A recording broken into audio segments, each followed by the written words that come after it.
দর্শক ভিডিওটা দেখো, তারপরে এই ভিডিওর ফানি কমেন্টস পড়বো। Let's go. মেকআপ করানো লাগে না, চুলের কাটিং ঠিক থাকলে আঙ্গুরও না একর মতো লাগে।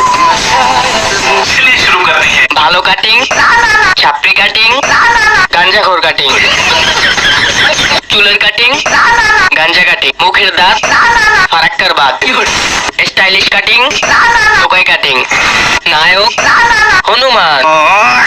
এটা আমার মেশিং এর কাটিং। হালাই কপি করলো কেমনে? চিন্তায় আছি। মানে একটা মেয়ে মানুষের এত জোরে হাঁটতেছে, তুমি একটা বিটা মানুষের হাঁটতে পারতেছো না? বাইকে প্রয়োজন নাই। কি করে হাঁটো?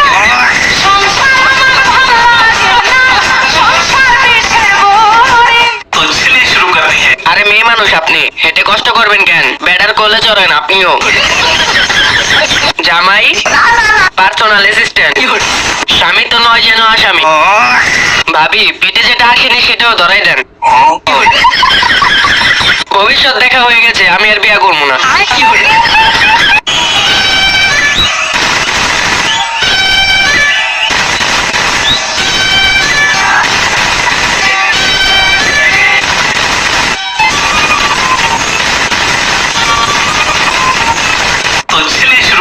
টিকটকের পেট থেকে টিকটকেরই ডাউনলোড হয়েছে।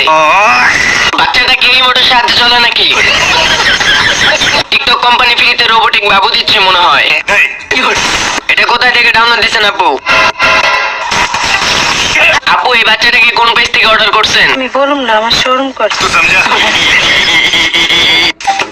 শ্বশুর বাড়িতে রানী হয়ে থাকার কিছু টিপস। সারাদিন খালি রান্নাবেন, মারবেন, খালি বাসন শুধু ধুইতেই থাকবেন, ঘর ঝাড়ু তো দিতেই থাকবেন, কামলার মতো ঘরের সমস্ত কাজ নিজের হাতে একা করবেন। শাশুড়ি আম্মার পা টিকবেন, স্বামী জাহান্নামে যা কাজের ম্যাটার হচ্ছে যে শ্বশুর শাশুড়িকে সবসময় হ্যাপি রাখবেন। এতে করে আপনি রানী হয়ে না থাকতে পারলেও রানী হয়ে থাকতে পারবেন। এইটাই হচ্ছে যে শ্বশুর বাড়িতে রানী হয়ে থাকার টিপস।